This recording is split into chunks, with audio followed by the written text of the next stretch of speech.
Welcome back to another episode of Alaska Rants. I'm your host, Marcus Moore, where unsophisticated, uneducated guys get together and have a conversation. Today's topic, we're going to break down the same rabbit hole and go back into candidate breakdown.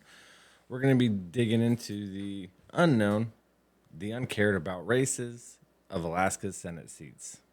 And we're going to be going through District F today. Today, District F includes Hillside, Abbott Loop, Bear Valley, Rabbit Creek area. My boy, Judge Joel. How you doing, sir?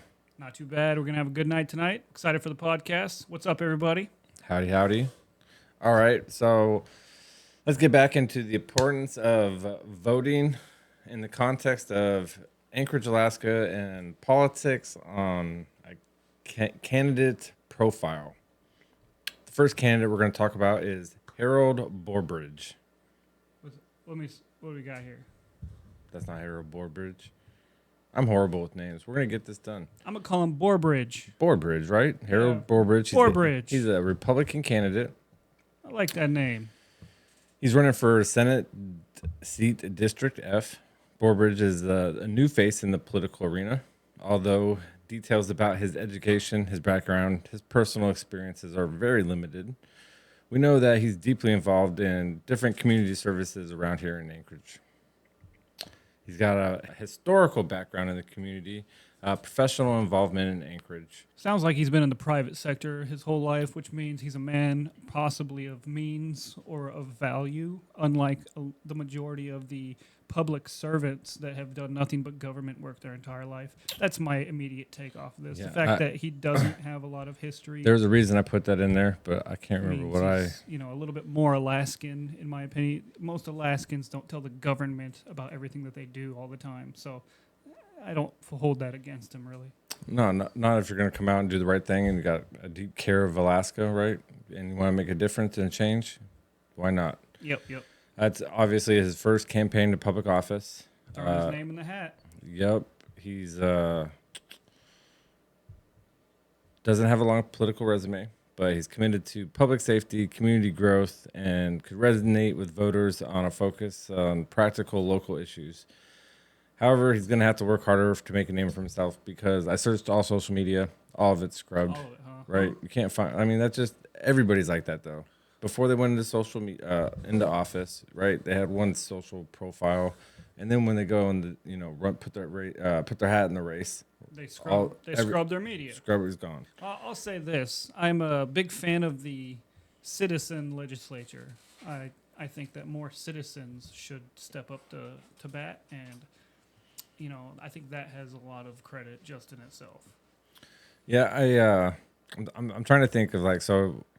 You run for an office spot, right? So what's your mindset on this before we move on to the next? Because I couldn't find a bunch of information on them, so that's why I kind of wrote the. Well, I'll tell you bio this: it's not vague. Walk in the park to run for public office. There's a lot. I mean, you have the entire government on your shoulders, and the will of the people, and so standing and hoping that you get votes when the only way to tell people about yourself is to knock on their door or send them some annoying text message. It's, Republicans and most Alaskans just aren't very thrilled about going to public political events. Yeah, I get that. We just watch what we watch while we do our thing. Our next candidate, he's the incumbent, James Kaufman. You know James Kaufman? Kaufman, yeah. Kaufman. I can't say that I've met him personally. Let's see if I can find him on the old. It's well, they live on South Side, so they're up in the pinnacle of the White Tower in Anchorage. Hey, nothing wrong with the South Side. I have family on the South Side. I know a lot of people on the South Side. It is. You don't know many poor people on the South Side, though. Well, that's not necessarily true. I would flip a coin and say you're wrong. No, I know a couple families that aren't of the most wealthy degree. Multiple family homes within the home. Like multiple families within a home. Look, those multiple generational homes. Yeah, it's not like they're the most. I know people that got multi-generational neighborhoods. And they also have condos and such over on that side of town. It's not, they're all not one type of people. I'm just saying there's a lot of different Facts. variety of people on South Side. All right. James Kaufman, Republican incumbent. He holds the Senate seat right now. He's got a background in engineering and logistics. He was brought into his critical career focusing on government operations to make them more efficient and transparent. Let's see here. We share 47 mutual friends, and he looks like quite an accomplished fellow. I think I have met him before, probably in passing. You know, I see a lot of I hang out in a lot of Republican circles, so he does look familiar to me. And you've been down to Juneau, so you're bound to meet more people down when you're hanging out in Juneau. I can't say I've ever been to Juneau. Oh, you weren't down in Juneau? No. When they're in meetings and shit? No. I stay on the mainland. Word. I've never been down there either. The road system. Yeah, well, they hold it from people like us for a reason. That's why Anchorage isn't the capital. Well, I'll get off on a tangent here. They did vote to move the capital to Willow, but they never did. And then I think they went back on it or something. It was ridiculous. But everybody knows the capital should be in Willow, but Juneau, it's the only thing that brings people to Juneau because, you know, except for the wonderful sights. Hey, if it makes the state money, I'm all for it. Kaufman's tenure down at the Senate seat is marked by a strong focus on reducing government waste and improving efficiency. His project management background has clearly influenced his legislative work. He prioritizes practical, result-oriented governance with an incumbency advantage from his former contender in his race. Let's see here. Is Janice L. Park. So his Facebook post says, Senator Kaufman definitely kicked off Sign Die celebration after the House adjourned after 1 a.m. this morning by playing his guitar. Absolutely awesome. Cool face emoji. that is very cool. So unless he votes. See, that's on Facebook. That's a Facebook thing. Yeah. Right. So if you're not on all these different platforms, how are you going to reach a lot of people? I'm not here. I'm just here to search for the information. I'm not here to judge who's using Oh. Mark Zuckerberg's cuck syndrome. I don't. Well, this is the problem with candidates, right? This is why we're doing this podcast right now. And this is a perfect example of this, right? Is because we're trying to reach people of all generations, undeclared, independent, Republicans of all sorts. And if you only restrict yourself to one media platform instead of all platforms, right, you're sort of censoring the people from understanding who and what you're going for. Well, he's Because I'm banned on Facebook, he's right? So I friends with a can't, lot of cool I people. can't get on Facebook, right? Because Zuckerberg doesn't like me, so I can't know anything about this candidate. Everybody on that Facebook is a Zuck cuck. That's what I call them. They're cucked by the Zuck.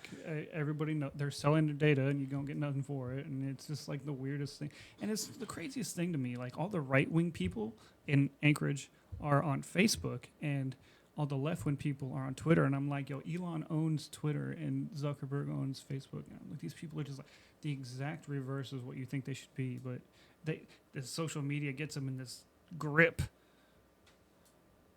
And it's like Apple does with its ecosystem. You get stuck into it. You don't ever move out. Well, the last person that is running against Kaufman is Janice Park. She's a Democrat that's running for progressive voice in that district. She positions herself as an alternative to the Republican candidates and wants to focus more on community-oriented policies and social justice. Yeah, social justice is basically communism. So DEI, she says she's CRT. trying to come off as a middle of the road person, but she's as radical as they come. She has a background in parks, including her education and professional history, which are also currently very limited on all platforms. Maybe she's on Facebook. I have no idea because I can't look at stuff on Facebook, right? So all these liberals have blocked me on Twitter. and then Google's worth of shit nowadays, right? It's So always has been. always has been. Always has been.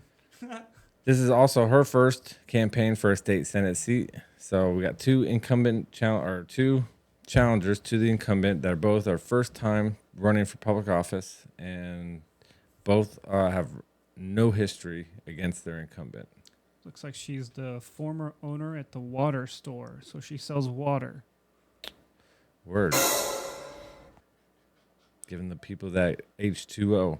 She's my suit against something failed in Supreme Court. She has now blah blah blah. So she's a bad lawyer. What else can I see? Ooh. I'm gonna stop for Well, I mean, that's basically all you could say. Harold Borbridge, if you want to compare him, right, likely focuses more on public safety, economic development, and has conservative values. Now, I will say Harold. He comments. Harold. I just know him as Harold, right? I think that's the Harold that's commented on the Mr. Duke's podcast. Oh, okay. Unless there's another Harold somewhere else. I mean, there might be more than one Harold, but he's always, and he's kind of he's the contrarian to the contrarians. I'll give him that. Devil's advocate to the devil's advocate. Yeah, because Michael Dukes he's an old guy, but he's a libertarian, independent type.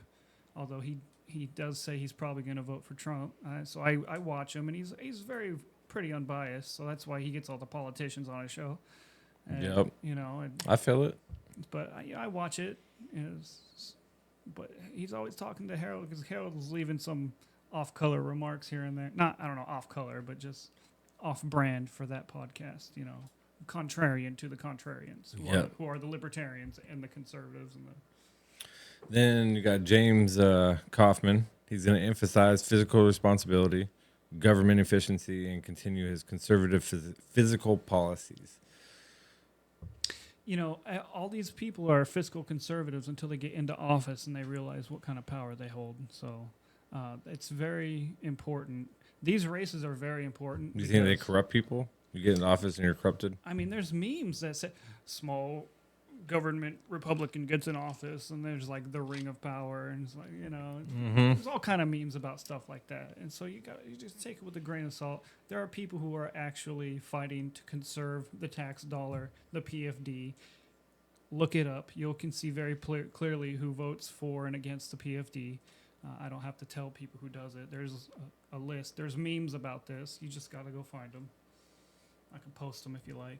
And then you got Janice Park. She's going to advocate for more social justice, healthcare access, environmental protections, and progressive community policies. I mean, a polite way of saying woke mind virus. Yeah, her temporary profile picture is a picture of Kamala Harris that says, "I'm with her." Word. Well, bruh. That's the only thing you can say. You gotta do what you gotta do, lady, I guess. It's almost as bad as white dudes for commie and black dudes for commie. And did you watch that? Those. I've been keeping my head down out of that mess. Dude, that shit is getting out of hand. There's a politician in Alaska that told white men specifically, to sit down and put tape on your mouth. And her text message leaked. And again, what's today? August 1st? Go look at the Michael Duke show, August 1st. He'll tell you what he thinks. You can clip his soundbite, not mine. Yeah, right? I'm going to have to catch up and watch that. But again, you got to watch it, dude. It's hard if he's only on Facebook. He Facebook and YouTube. All right. Closing thoughts for this segment. Since there's very limited data, only one running candidate that actually has a profile. I worry about this. I worry about, clearly I don't want to vote for one of them, but why is there two Republicans in this race?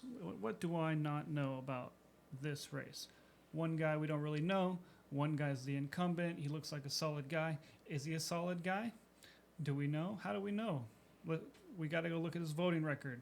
We got to look at his APOC donations. Who's he donating to? Who's he getting money from? Where is he spending his money? We got to look at the hard numbers. We got to do the work. We'll get there eventually. Word. I like it. So I would say to that, a call in action would be that we have to make our voices heard, right? We need to get out and vote. The only way to take your power back and determine the future of each of our communities is by understanding who our politicians are that want to take power. And with that, I'd say it doesn't matter if you're left or right. This is about wrong versus right, and let's get back on track to doing the right moral thing, to a point, right? Because morality can change on different thoughts and different perspectives of people. There's a lot of Orwellian doublespeak, and when somebody says something like parks, all I hear is government spending. Not that I don't like parks. I love parks. It's one of the things I love most about Alaska, but they want to take your money under the guise of anything, really. Anything. Double standard. Anything they want to spend money on, they'll just take it right out of your pocket. So How they even asking? you gotta vote for the people who at least pretend not to steal from you. 100%. Well, with that, that's our candidate breakdown for today. Thanks for tuning in. Like, comment, and click follow, or tell us how you feel. What district is that? District F. F? Candidate breakdown, District F, Senate seat. As a Senate seat, okay, Yes, yeah. sir, Senate seat. All right, F. District. You got a verse to take us out with today? I didn't prepare for it, but I do like Ezekiel. This was your idea. Yeah, I'll put you at Ezekiel, steer you that way. All right. Put you in Ezekiel. We'll catch you next time on Alaska Rants.